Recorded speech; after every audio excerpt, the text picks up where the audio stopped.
The Word of God is alive and powerful, sharper than any two-edged sword, piercing even to the dividing asunder of the soul and spirit, and of the joints and the marrow, and is a critic of the thoughts and intents of the heart. All Scripture is God-breathed, and is profitable for doctrine, for reproof, for correction, for instruction in righteousness, that the man of God might be mature, thoroughly equipped unto all good works.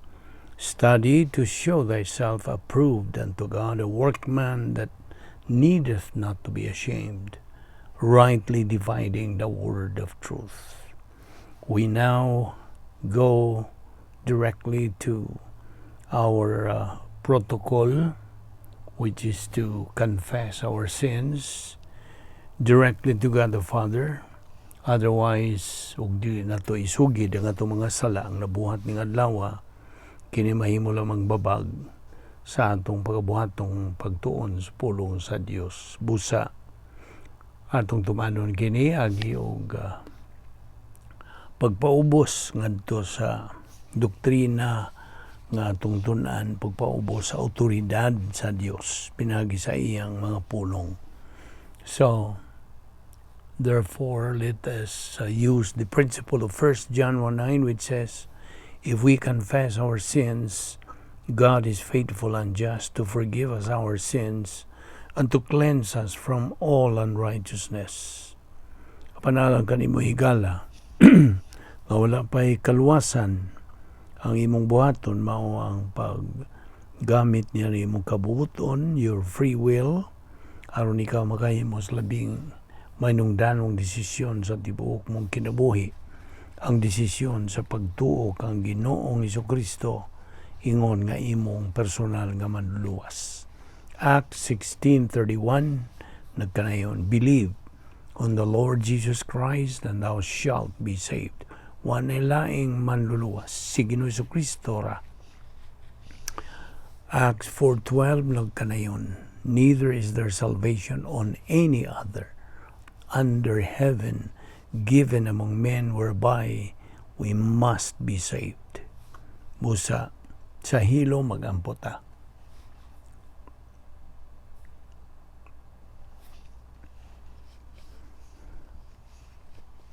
Bala na mo nga Dios, nagapasalamat kami kanimo ning lain usab nga higayon nga imong gigahin alang sa among pagpadayon sa among spiritual momentum. Ubani kami karon pinagis pagtudlo ka na mo sa balang Espiritu Santo sa iyang kamatuoran. Kining tanan among ipasalamatan sa ngalan ni Ginoong Jesucristo. Amen. Padayon kita sa atong tunanan, maayong buntag tuod sa atong mga subscribers, atong mga igsuon diyan ni Kristo, atong mga higala. Welcome na usab ning atong pagpadayon sa pagtuon sa pulong sa Dios. Ubos nining Vic Balbido Evangelistic Ministry og ang atong iduputan pa sa pagtuon mao kining bahin sa Hypostatic Union of the Lord Jesus Christ. Now, sa pagpadayon nato sa atong paghisgot bahin ini, let us remember the principle: human solution is no solution. Only divine solution is the real, genuine, right solution. Okay? Prinsipyo ka na sa pulong sa Dios. Let us also remember the doctrine that teaches us believers that sa unang pag-anhin ni Ginoong Jesucristo din ni kalibutan na, and when He lived with men, iyang gituman ang iyang misyon dinhi sa kalibutan. Pinagi siyang paggamit sa tanan nga mga espirituhanong mga kasangkapan excuse me, that God the Father had provided him without using his divine nature. Mao kini gitawag og doctrine of kenosis. Satan, God's arch enemy, tried to tempt our Lord to turn the stone to bread. Samtang atong Ginoo naga puasa, si Ginoong Jesucristo nagpuasa sud sa kapatan ka mga adlaw, 40 days dito sa kamingawan. But our Lord defended Himself by using God's Word.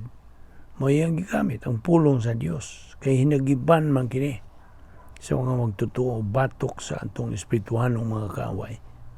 So, akong balikon nga our Lord defended Himself by using God's Word. In fact, sa Episo 6:11 pahimatngunan kita, tambagan kita, manduan kita sa pulong sa Dios to kanang sulob the whole armor of God.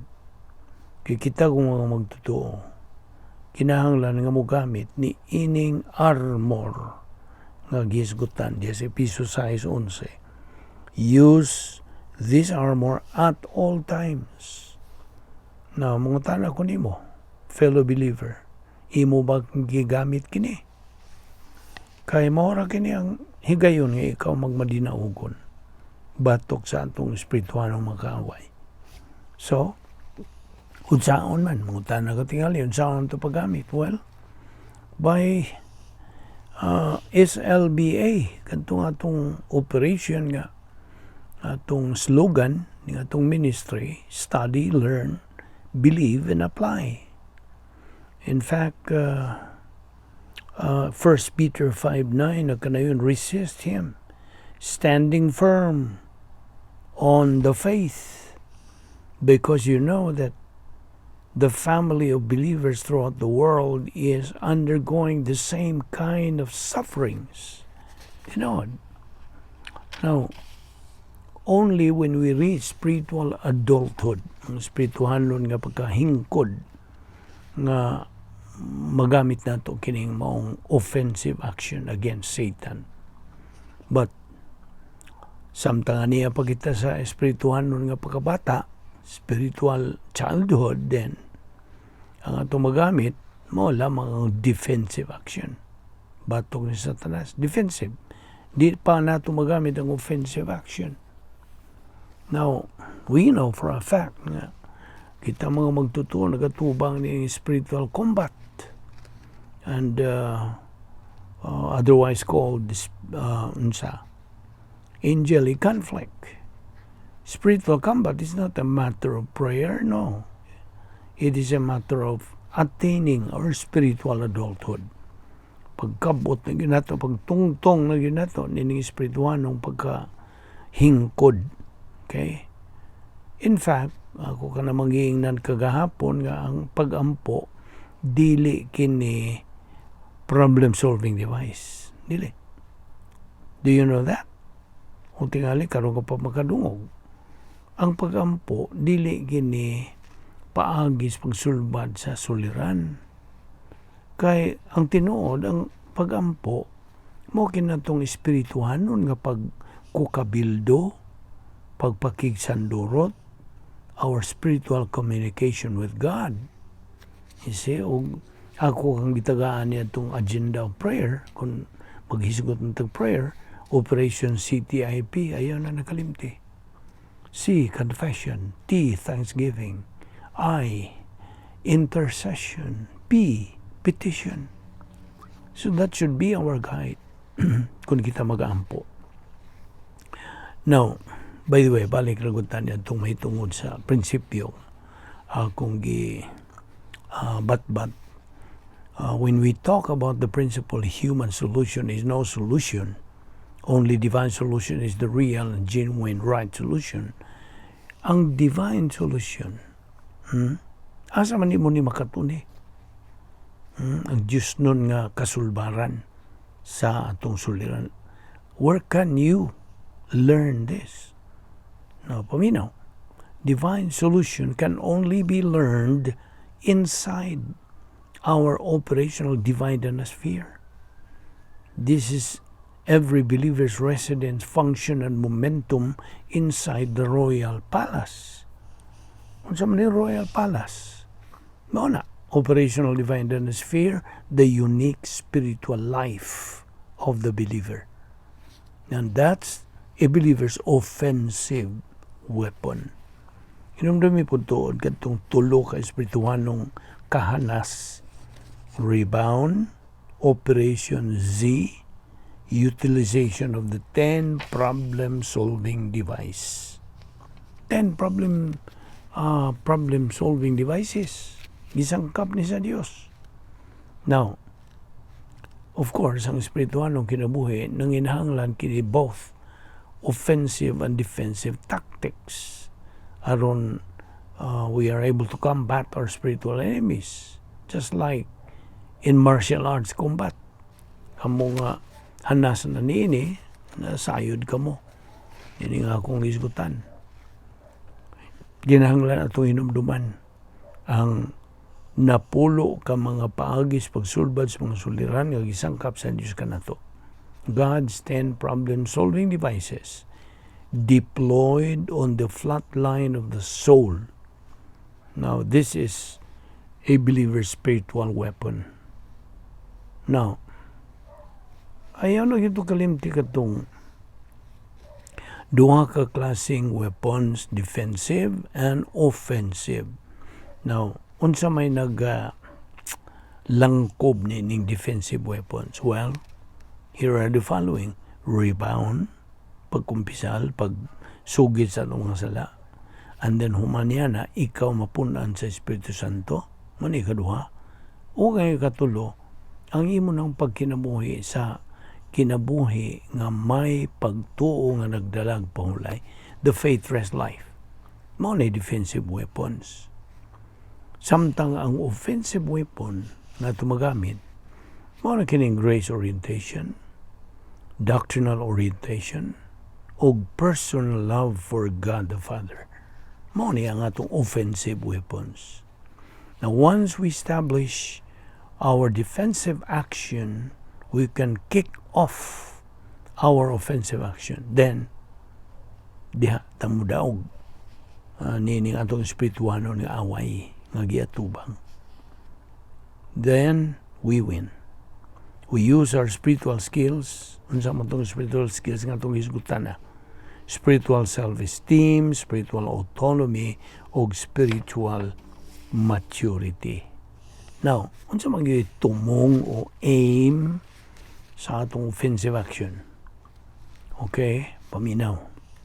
The aim of our offensive action is to be able to fulfill God's protocol plan sa atong kinabuhi.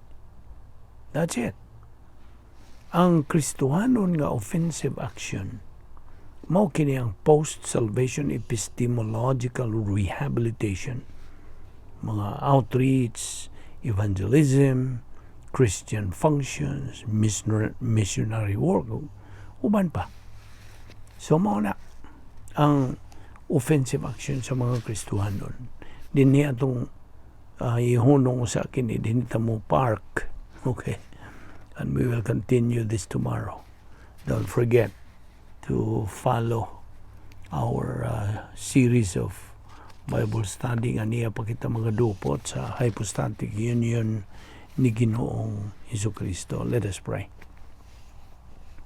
Ama namong langit nun, salamat nining higayon nga among ipaimuslan nga grasya gikan sa imong hustisya. Salamat sa imong pagkamatinumanon sa imong mga saad. Salamat sa grasya na wala gayoy ikatandi namo sa mga kaliyukan ining kalibutan na. Salamat o Diyos sa imong pagpatinaw kanamo sa imong kamatuoran ining adlaw o kining among Bible study through the YouTube subject Balbido Evangelistic Ministry.